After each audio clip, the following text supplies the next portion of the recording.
Hello, everyone. My name is Elisa Ewan, and I'm the Assistant Director of Alumni Relations at Teachers College. And I'd like to thank everyone for joining us today for the Alumni Career Development webinar series featuring alumna Nancy Leighton.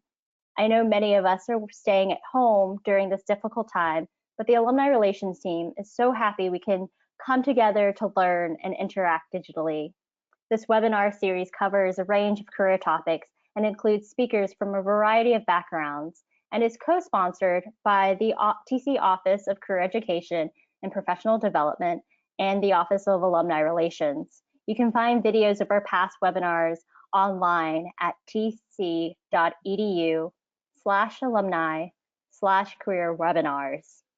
Today, Nancy presents Going Up, Perfecting Your Elevator Pitch for Networking and Career Success.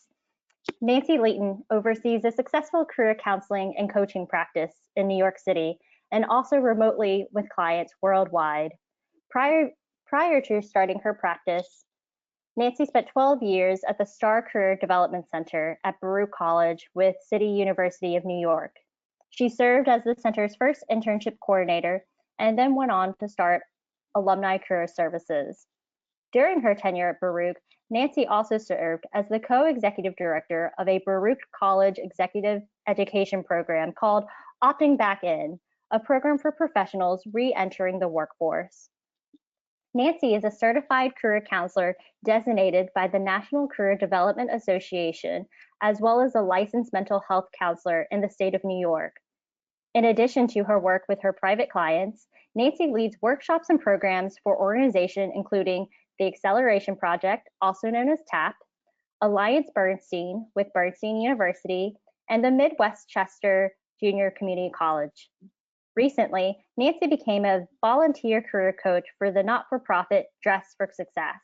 She holds a Master of Education and an MA in Counseling Psychology from Teachers College, as well as a BA in English from Lafayette College.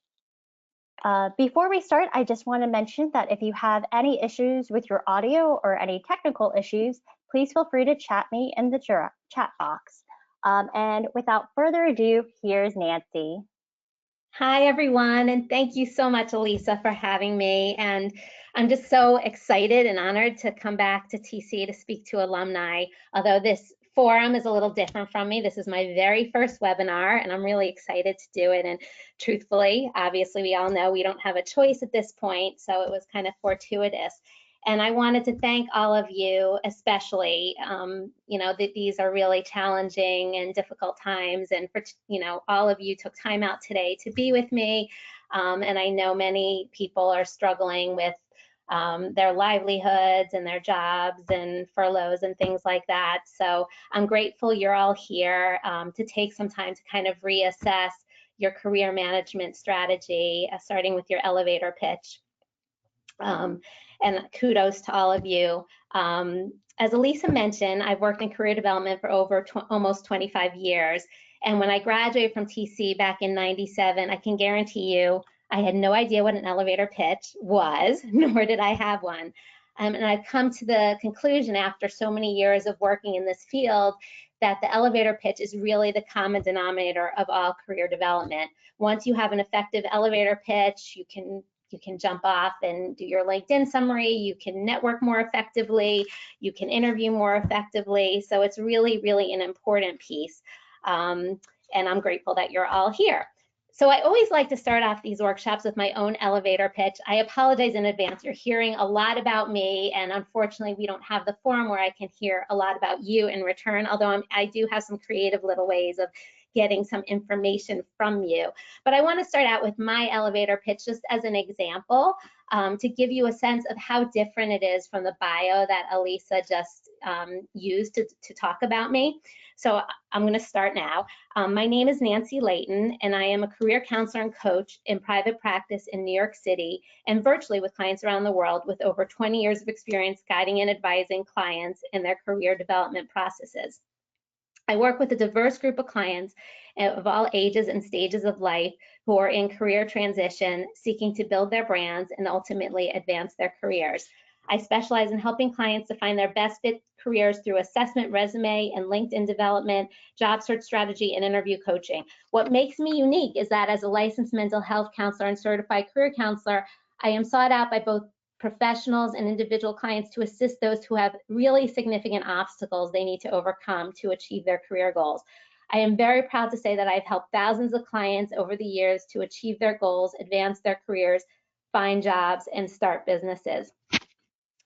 So I'm done. I'm moving on from my elevator pitch, but I just want to point out, and again, I apologize for the excessive talking about me, but I wanted you to see the difference between an elevator pitch and the bio that Elisa read. They are different, and we're going to talk more about how they're different as we move on. Okay, so let me move on to the next page. So as I said, I don't want to spend all this time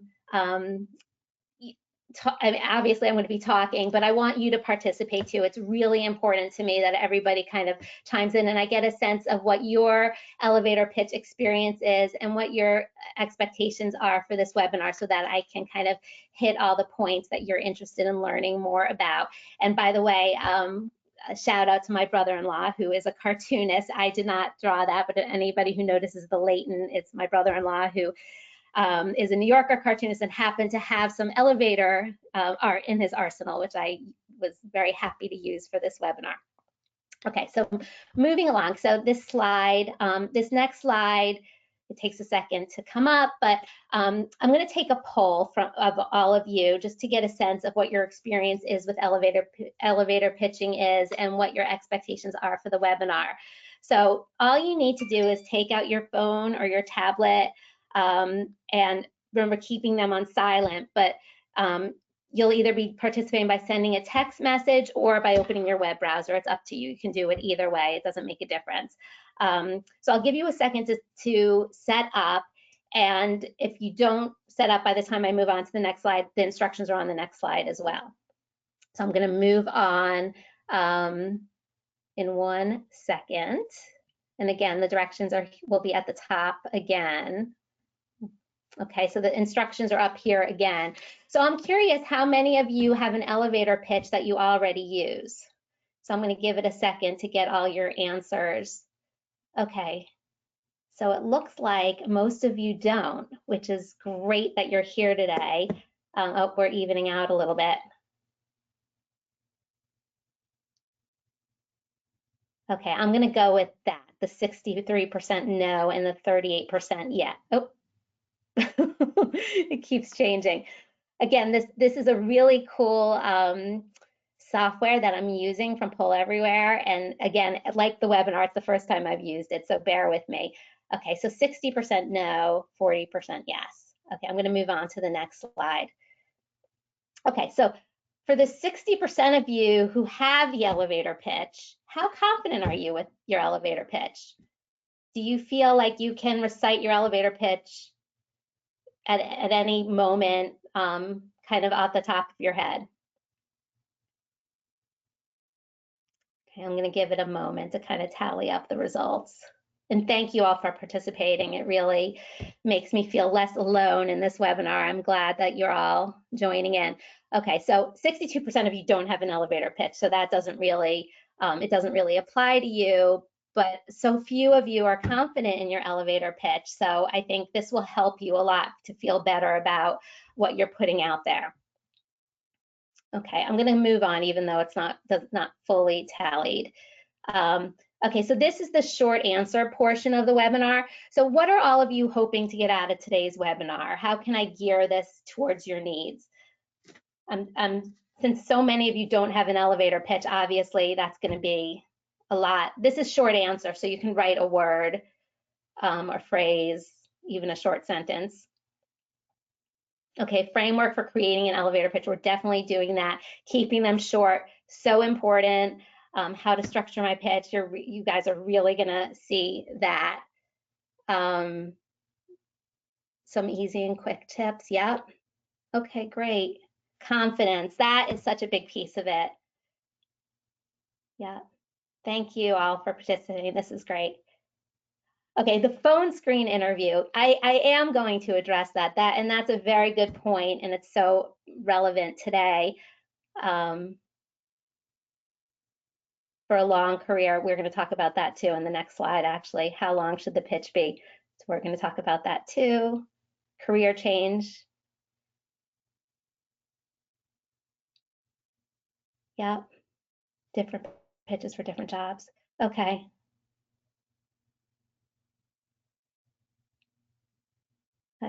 We're definitely going to talk about how to make it unique. Best practices. Okay, great. Thank you all for participating. These are all so helpful and so good, and I will make sure I hit all of them. If for some reason I don't, we'll have question and answers at the end. Jot down your questions, and Elisa will kind of moderate that at the end, and I'll be able to answer all your questions. Okay, thank you so much for all of your participation. I really appreciate it, not sound fake. I'm going to move on. Yes, not cookie cutter corporate speak. A good hook. I'm going to move on because we're going to hit all of these things. Pitches about my research versus, okay.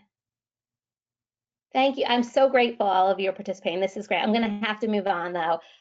So today's agenda, you'll see we're going to hit a lot of the things that all of you were talking about. What the definition of an elevator pitch is, and within that, we're going to address how long it should be. How to craft your elevator pitch. I have a complete model to help you craft your own elevator pitch. How to deliver your elevator pitch.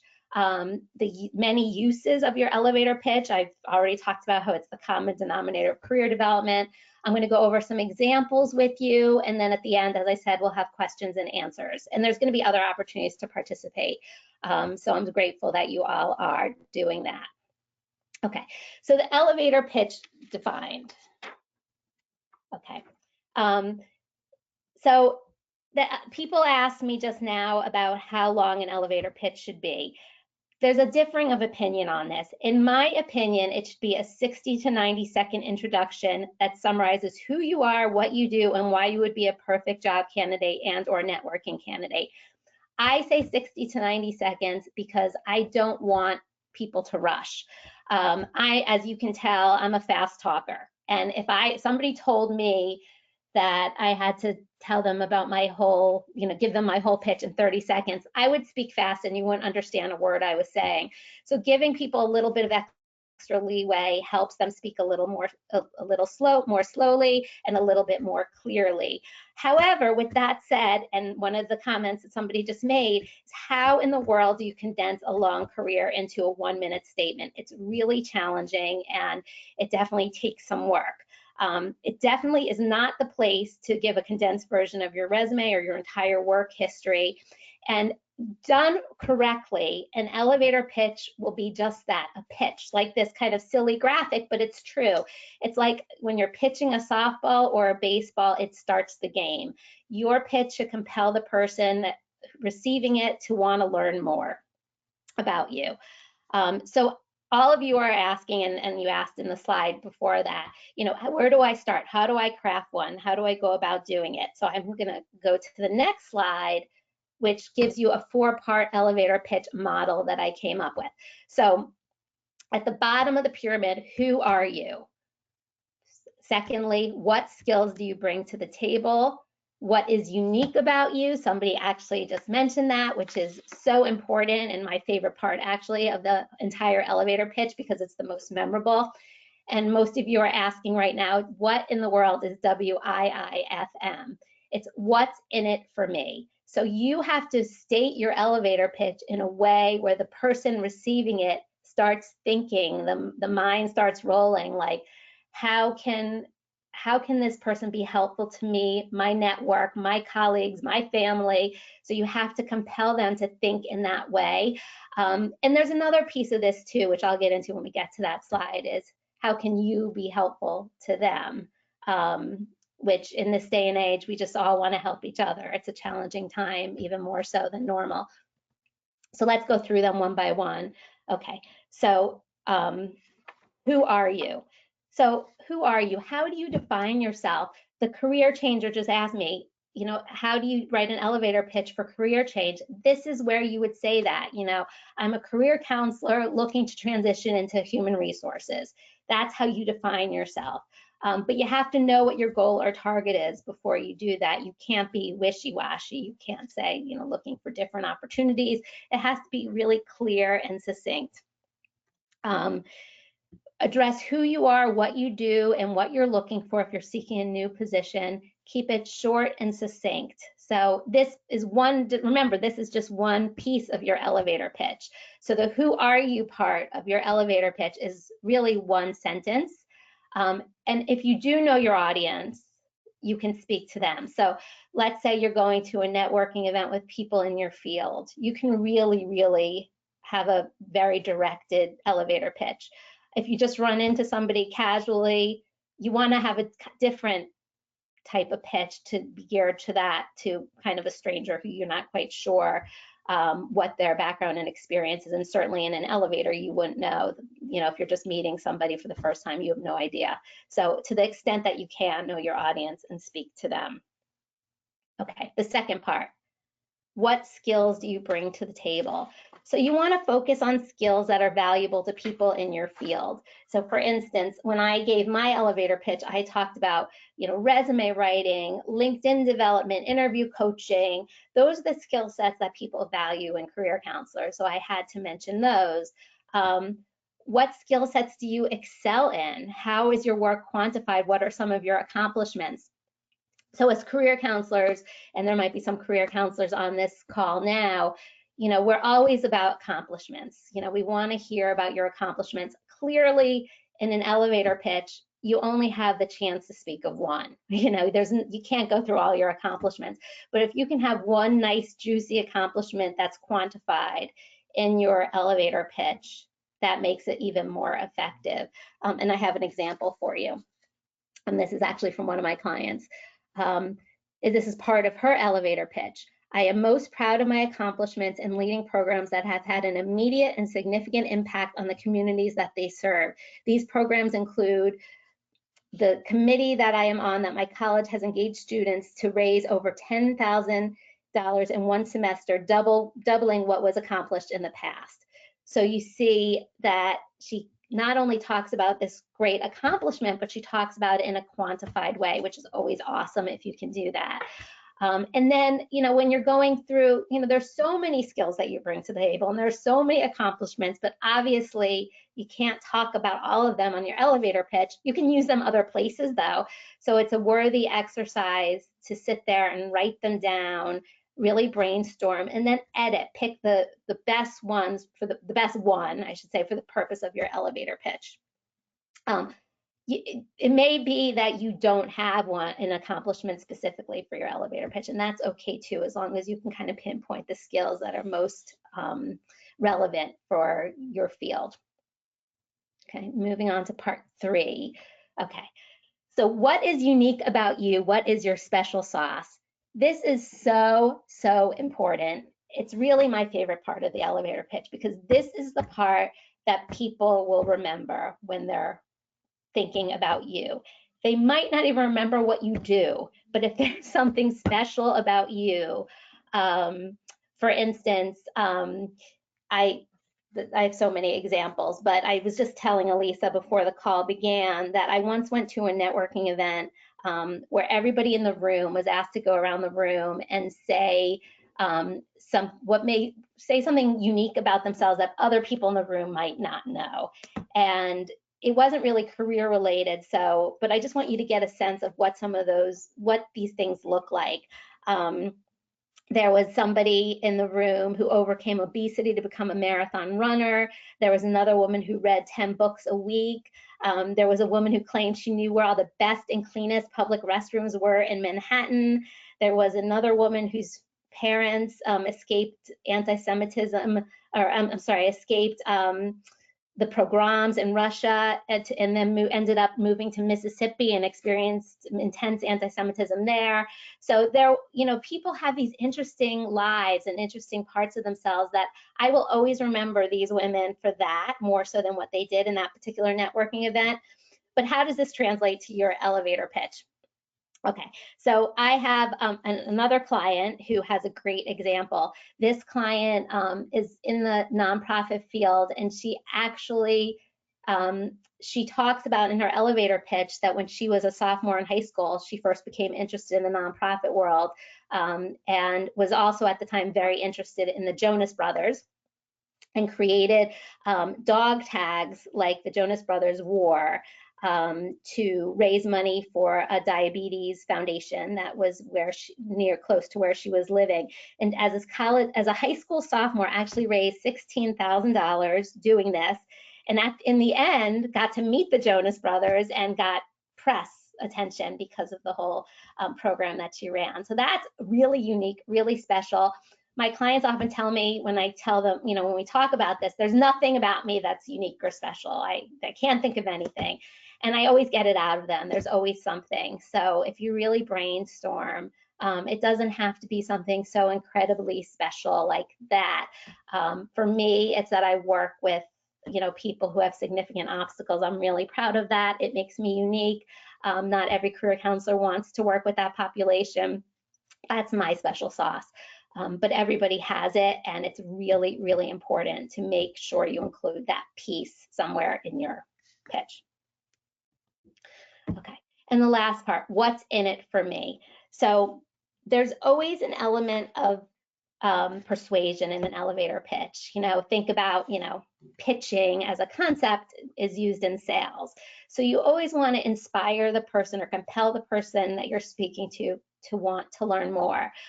So to the best of your ability, and we've talked about this before in the webinar, tell your pitch to them, if possible, not to you. So, the classic example is recent college grads often, when they answer interview questions or when they write cover letters, it's all about them. And I really want you to think about, to the best of your ability, if you know the people you're speaking to, about what you can do for them. So use benefit-focused terminology like, it sounds like you might need some help in this area, or it sounds like meeting people who do data analytics would benefit your firm, things like that. Offer to help the person you're speaking with to advance their business and or job search, or ask a question. And when I talk about this now, it's not just it's not just for the fact that you want to start this relationship, that you want to compel them to want to learn more and continue this relationship. It's also, we're in a very stressful, challenging time in our country, in the world right now, and we all want to help each other. So the whole concept of helping each other should also come into play here. And at the point where we're actually physically in the same room again, always bring business cards.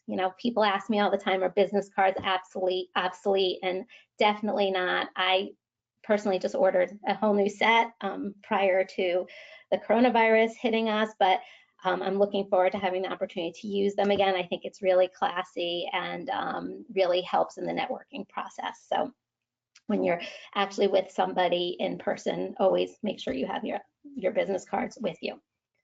Okay, so moving on, making sure it translates. So it's so important that once you kind of develop your elevator pitch using this model, that it makes sense to the people you're using it with.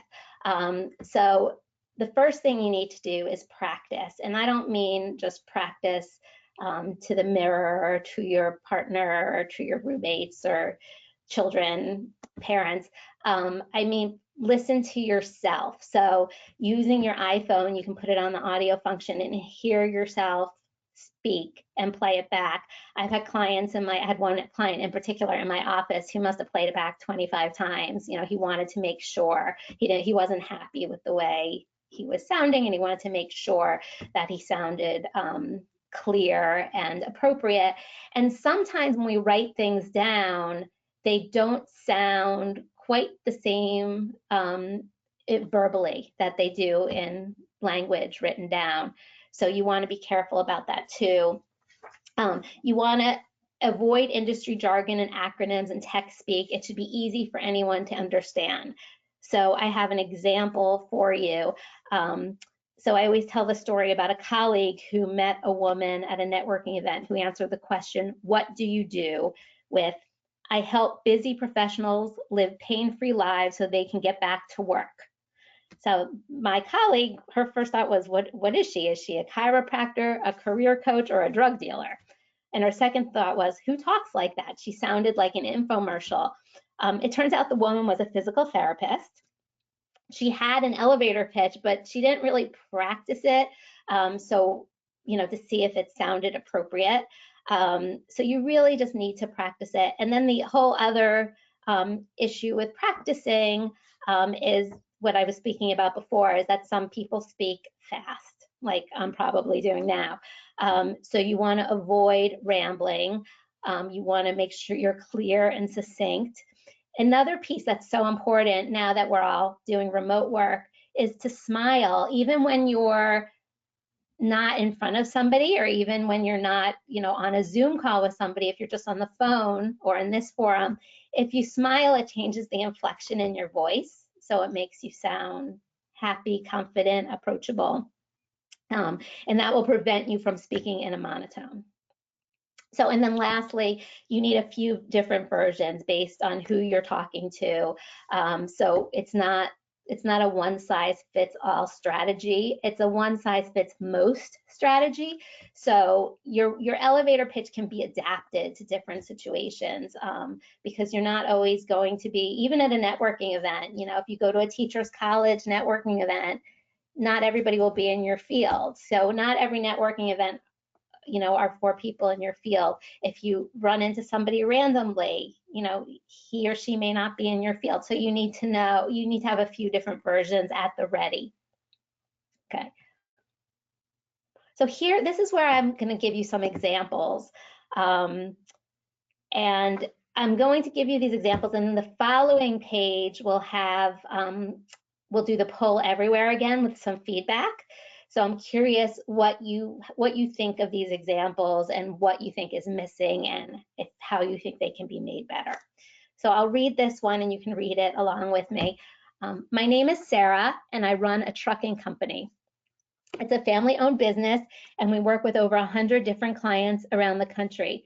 In this role, I oversee all operations and sales functions, making sure everything runs smoothly while maintaining and building our client base.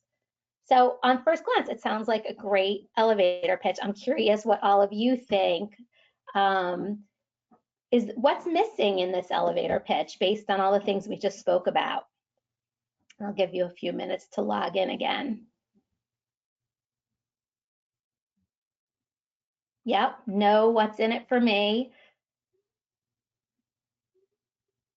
Right, nothing unique. What does she want with us? No, nothing special about her that sets her apart. Nothing's quantified. Yeah. Yeah, all these parts are missing, and you'll see as we go on, and I'll give you more examples, how what she's looking to do. It sounds like her resume. Yeah. What can you do for me? Yep. Wide open. Thank you all for participating. I love getting this feedback. This is great. Thank you. Okay, I'm going to move on. This is elevator pitch example number 2. So this is a beefed up version of number 1. So there's more in it, and you can give me feedback on this. My name is Sarah, excuse me, and I run a trucking company. We work with over 100 different clients around the country. In this role, I oversee all operations and sales functions, making sure everything runs smoothly while maintaining and building our client base. It's a family-owned business, and we think the personal touch makes a big difference to our customers. Not only do we guarantee on-time delivery, but my father and I personally answer the phones, not an automated system. Okay, so I'm going to go on to let you give me feedback again on Sarah's version. How is version 2 different from version 1? What's in here that wasn't in version 1?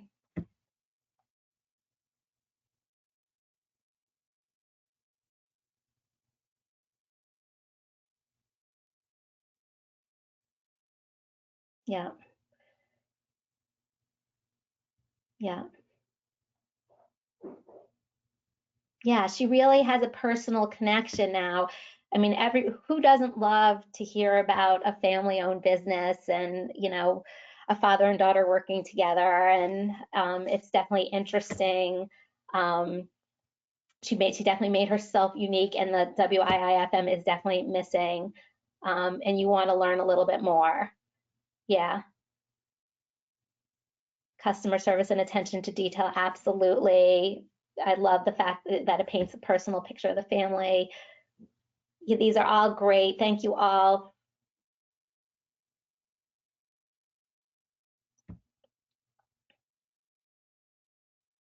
Yeah, so that, right, the example of her and her dad answering the phones themselves, really, that's the kind of piece, that's the kind of special sauce. That's what really makes them unique, really makes them stick out.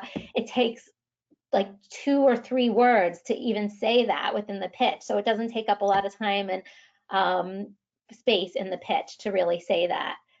So that's great. Thanks again for your feedback, everyone. So this is elevator pitch example number 3. Now, it's not meant to be a perfect example, but I want to get feedback on this one. So this one is pretty much the same thing. My name is Sarah, and I run a trucking company. We work with over 100 different clients around the country. In this role, I oversee all operations and sales functions, making sure everything runs smoothly while maintaining and building our client base. It's a family-owned business, and we think the personal touch makes a big difference to our customers. Not only do we guarantee on-time delivery, but my father and I personally answer the phones, not an automated system. We are always seeking to find businesses who would benefit from our services. Do you have a business card? Let's also connect on LinkedIn so we can stay in touch and see if we can help each other in the future. So again, let's get some feedback from all of you on this one. Do you think it's the most effective version of her elevator pitch? Why or why not?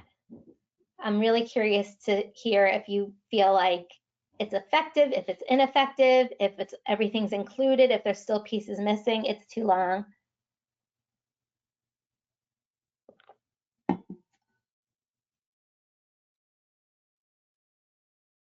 Mm-hmm.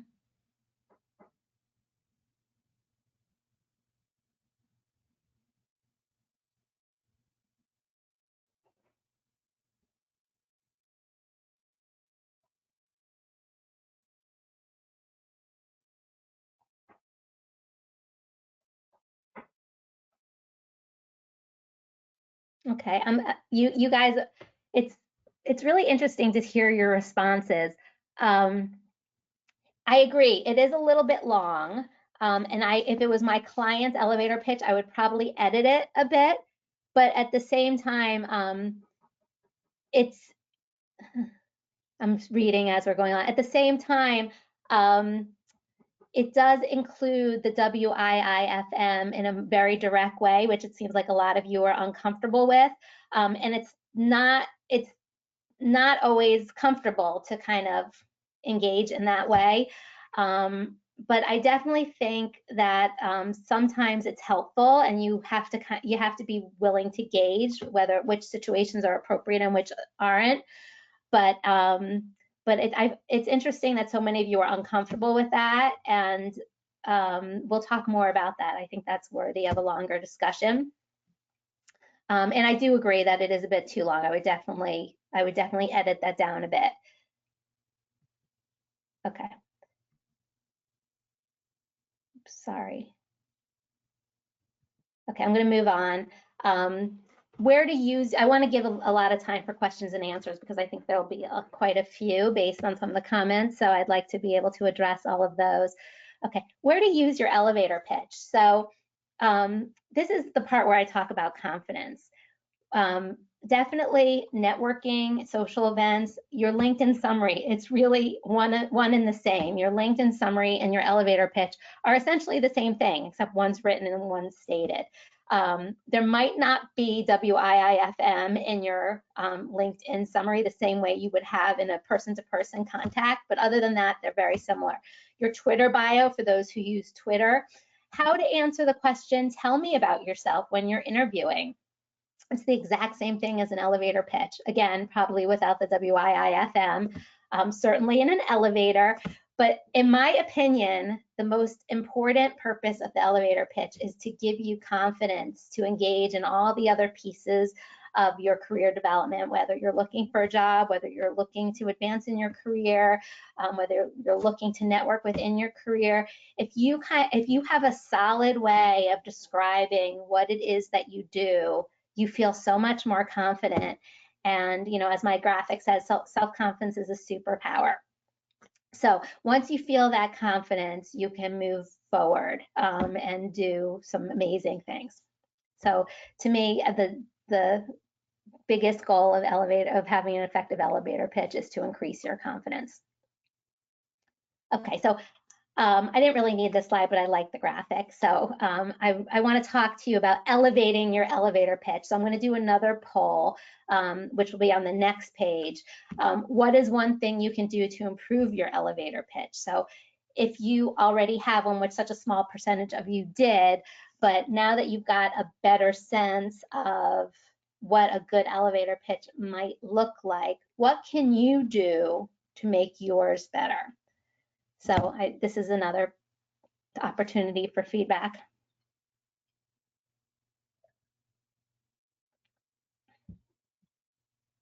No, it's coming up as a word cloud. I didn't mean to do that, but I'm sorry if that's hard to see.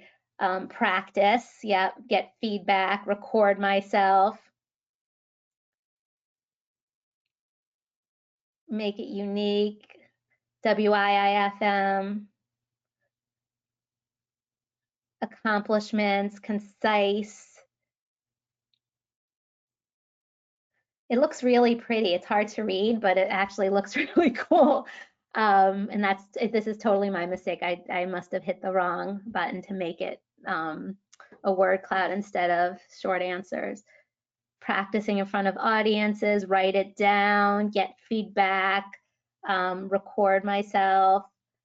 Yeah, smile, so important. I'm sorry if I missed yours in the word cloud. Great, make it clearer. Thank you all again for participating. I guess practice, most of you, the ones that are thicker and bigger are the ones that most of you said. So practice is number one, feedback, record, WIIFM, accomplishments, something unique. Great, thank you all for participating. This is great. Okay, so now, again, not loving the fact that there's so much about me, but I do want to give you guys my contact information. This is my website, this is my email, my phone number. And I'm happy to spend the rest of the time just answering your questions. I'm sure you have a lot of them, and I'm happy to answer them. They're going to go through Elisa, and she'll read them off to me. Hi, everyone. So if you have some questions for Nancy, please feel free to type those in the questions pane. It should be under on to the right in your control panel. So we'll just wait a few seconds to get some questions come in.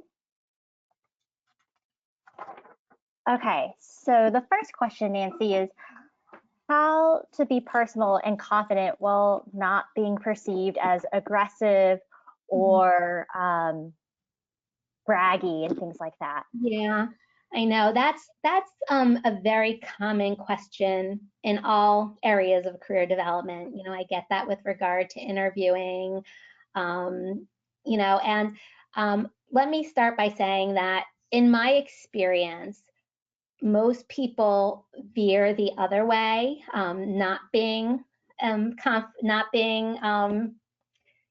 the word isn't pushy, but not being confident enough, not being forthrightful enough, or not being able to clarify their skills, abilities, talents enough, as opposed to the other end of people being too confident, too pushy, too immodest. You know, it's definitely not, you know, I see more of people not being enough of those things. So that, let me start by saying that. Second of all is, you know, your accomplishments should speak for themselves. So rather than say, I'm so great, look at all these things I did, if you talk about your accomplishments, they speak for themselves, really. And again, everybody, oftentimes people tell me, I don't have any good accomplishments, or I don't have anything I can talk about. And I get it out of them, and I've yet to find somebody I can't get something out of. So they're there. And I would encourage you to let those accomplishments speak for themselves. Great. So the next question is, what if you have multiple jobs? How do you decide which parts you highlight that should be the most important? Well, that would really depend on what your goals are. If your goal is to transition into into one of those fields exclusively, you would want to emphasize those. I think if you're working multiple jobs, that alone is super impressive and pretty amazing. That you're that industrious, and that you can manage. You must be really good at multitasking and organizing your life and doing all those things. So that alone I would definitely mention that you're doing all those different things. People tend to downplay when they do jobs that are not related to their career. Let's say, you're doing an internship, excuse me, in your field, but then you need money, so you're bartending or you're waiting tables at night. I think you should shout that from the rooftops. I think that's really important, that you're, doing whatever you need to do to make ends meet.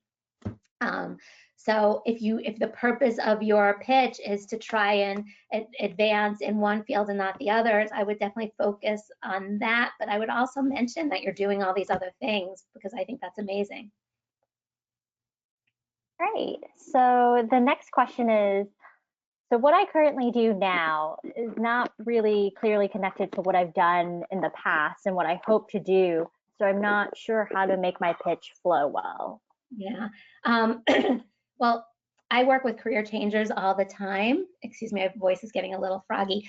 And real elevator pitches are great for career changers, because it gives you, excuse me, it gives you the opportunity to verbalize, that you are looking to transition into a new field. If you can get another term we talk about a lot in career development are transferable skills. So if you can kind of say, I'm interested in making this career change into this field, and to that end, I've been doing XYZ volunteer work, or I'm taking these classes, or I feel like my skill set, I'm trying to think of an example, my skill set in marketing has made me a great candidate to transition into human resources, whatever it may be, and then back it up with a sentence why. The challenge, as always, with everything related to elevator pitching is making it short and clear. So you need to finesse it a little bit, so it can fit within the confines of being short. For instance, that last example that I gave you of Sarah, that version 3, I would have sat down with her and edited it down if she was my client. I would have said, you've got some really good pieces in here, but we've got to somehow make it more clear. So I would write down a few reasons why the career change makes sense for you, and then kind of edit it down afterwards. Great. So kind of in the same vein about career changing is, how do you present yourself when you want your goal is to make that change in your elevator pitch? Yeah, I mean, it's this pretty much the same answer, but I do want to, and I will address it again, but I also want to say, a lot of people think, a lot of my clients, I mean, I've gotten more clients the past couple weeks, and then some of my current clients dropped off because they said things like, this is not the time to make a career change. So I just want to address that too, that this is really the perfect time to kind of work on things like your elevator pitch to make a change, because while the world may have changed, and the places that you look for work might be different, the way you present yourself will not change, you know. So to be able to take this kind of pause and kind of restructure how you present yourself is great. So in terms of career changers, again, it's you really need to come out and say, that you're looking for a career change from one field. Okay, so I just thought of an example. I had a client a few years ago who was in marketing, and she had gone through some challenges with conceiving children, and she decided that she wanted to make her career in fertility. So it was a really, really hard thing to kind of translate, like how she could make this change from marketing to a career in the fertility industry. And she talked about her personal passion about this particular field in her elevator pitch. She volunteered. So sometimes you need to back up what you're saying in your elevator pitch with real life things that you're doing to make a difference, to present yourself better to others. And she started volunteering for nonprofits that worked in that space, and she eventually got a job answering telephones at a clinic, and then worked her way up and became like a patient advocate. It was a slow process, but happened over time. And each piece, as she developed more experience and skills, her elevator pitch changed. So actually, by forcing yourself to write an elevator pitch about this career change, it might also force you to really evaluate what you need to do to get to where you want to go. And volunteering or getting retraining in something. There's so many options now for retraining online.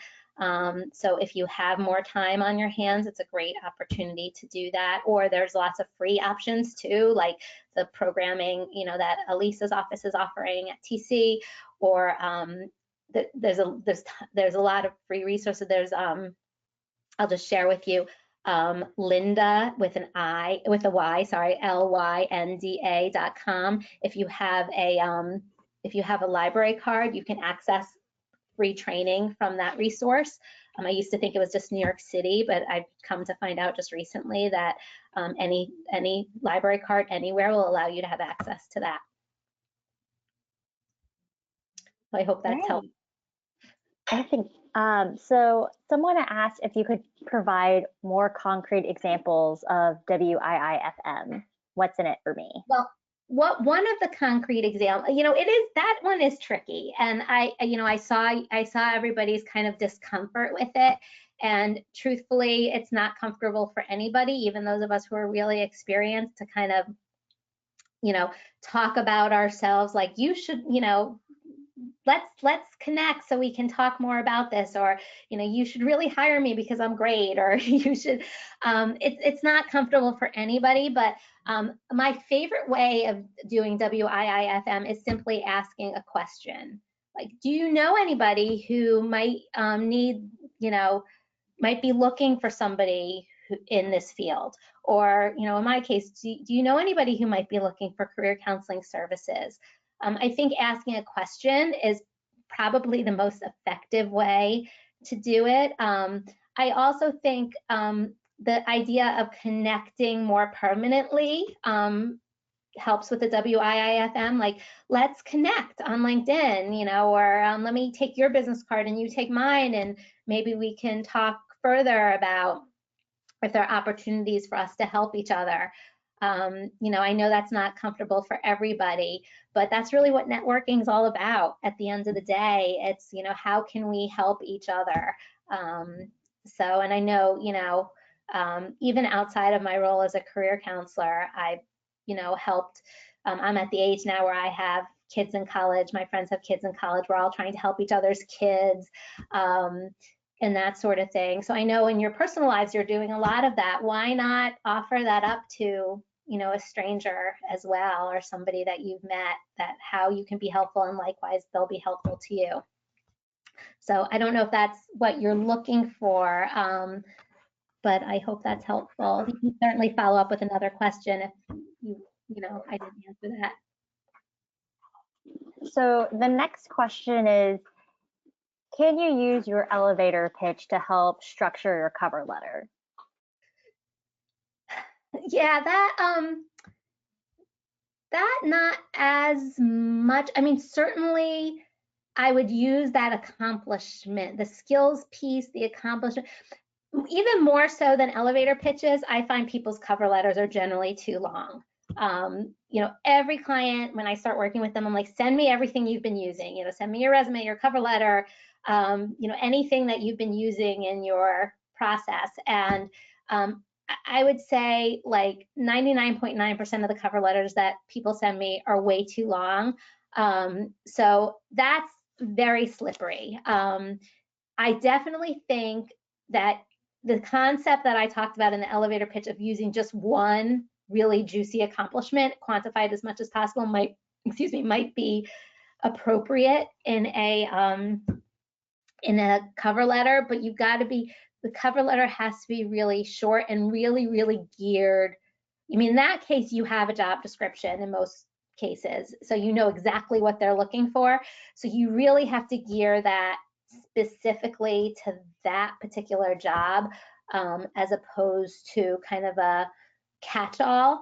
So if your elevator pitch accomplishment example is really a good one and appropriate for that particular job, by all means use that, but just make sure those cover letters or that middle paragraph where you're connecting yourself to the job, be very careful about making it too long, because feedback from recruiters has always been that long cover letters don't get very far. Great. So we still have some time for a couple more questions. So if you have a question, please feel free to type it in the questions pane. Nancy, the next question I have for you is, we have someone who's thinking about initiating their first elevator pitch, not for any career purposes per se, but just to practice it and increase their confidence, especially when they're going to have to do it in front of executives and other colleagues. Do you have any suggestions on what they can do to kind of build up their confidence, make sure that their elevator pitch is clear, concise, and succinct? Yeah, I mean, in a different world and time, I would tell you to go to as many networking events as possible and practice and listen to yourself, as you practice. And but because we're at this point where most of us are, at home, I would, you can practice via the telephone or via emails that you write to people, or so practicing is the first part of that. I would also ask, people in your life for feedback about, the elevator pitch. I would, practice, in real time, in real life with people you're networking with, but also with people that, that you can really say it to in person, and over the phone, people who you're close to who will give you honest feedback. But that's really, I mean, the most effective way to, just follow all the steps I gave you in that model: who you are, what skills do you bring to the table, what's unique about you, and a little bit of what's in it for me, which is why, by the way, it's the smallest piece. And, if you do that, if you put together something and it's 60 to 90 seconds, which is challenging, but at the same time also generous, because not everybody thinks elevator pitches should even be that long. Then you have the building blocks, and then the most important thing is, as I said in the slide, practice, practice, practice. Ideally in person, but in this environment, if it's not in person, that's okay. But practice not just with loved ones and people who will give you honest feedback, but people who might be a little scary, people who you would be talking to about career things, career related topics, people in your field. I think there probably are going to be more in the coming weeks and months, more kind of Zoom, networking events or webinars, or actually not webinars, because webinars you can't interact, but Zoom meetings where you can interact with people, which might be a really good place to get some experience that's not as scary as, from the comfort of your own home and your own desk chair. Oh, sorry. You know, so I would definitely take advantage of any and all opportunities that you have to practice. Great.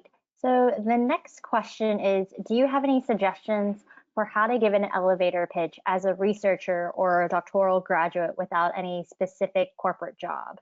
Yeah, I think I saw that question in the very beginning, and I'm glad you re-asked it. Yeah, I mean, you're going to have to rely, it's the transferable skills. Well, obviously it would depend on what your goal is, you know, and you know, having a goal, having a targeted goal is super important, and we don't just pull that out of a hat. You know, sometimes you have to work with a career counselor, and I know TC, you know, has a career center, and I'm sure they're offering remote services at this point. But you really need to know what your target is. So once you know what your target is, then you focus on the transferable skills. So, you know, what transferable skills, you know, go from doing the connect from doing the research to whatever it is that, you know, your goal is. I'm not going to assume I know what your goal is because I don't. So, you know, you would really focus on those, and it's not irrelevant that you've been doing so much research. I'm sure your research is really fascinating and totally applies to some of the things that you're interested in moving forward. And in addition to that, the content of your research are the skill sets that you use when you're engaging in research. So I would focus on those as well, because those are really valuable, and will be a significant part of your elevator pitch. Great. So this is going to be the last question because I just want to be mindful of everyone's time. And I know we didn't get to everyone's question. I'm so sorry, but Nancy's contact information is on the screen right now. Please feel free to reach out to her via email if we did not get to your question. So Nancy, the last question I have for you is, do you have any resources, either online or a book or anything that can help our participants or attendees right now utilize and develop their elevator pitches? Well, nothing that specific that I can think of. There's a lot online about elevator pitching because I've looked at most of it, but I can't remember anything in specific that really stood out to me. And there's varying degrees of usefulness in the materials that you'll find online. I mean, if you Google it, you'll find a lot of YouTube videos, and you'll find a lot of kind of tutorials on elevator pitching. It's a very hot topic. So there's no, you know, it's not like it's going to be hard to find. It's just take it all with a grain of salt. My presentation today, and I've given this presentation before in a different form, or live form, is, you know, that you just have to, I went through I did some research and picked and choose the pieces that through my experience and expertise I feel is most useful. So, you know, you'll get to see people, if you Google it, you'll get to see YouTube videos of people elevator pitching, which will be helpful. And then if you, there might be sometimes colleges and universities, I don't know if they do elevator pitching per se. I mean, when I was at Baruch, we never had something specific for elevator pitching, but I would definitely look at the resources in your colleges and universities, both TC and where you went to undergrad, to see what kind of resources they offer, because oftentimes there's, you know, in their career center, they have online resources. They might have a video of an elevator pitch, which would be helpful. Great. Well, Nancy, I just want to thank you so much for taking the time to share your expertise with the TC community. We really do appreciate it. I want to let everyone know that TC will be planning more digital events in the near future, so please stay tuned to emails from TC Alumni Relations and our social media channels. You will be receiving a link to this video recording and the contact information of Alumni Relations in a follow-up email, so please feel free to reach out to us. The video recording will also be available online on our website at tc.edu/alumni/career webinars. We hope you can join us for our next webinar, which is on how to pick the perfect interview outfit, a modern approach. on April 9th at noon with alumna Dawn Karen. Thank you all for joining us, and we hope you stay safe and healthy. Thank you.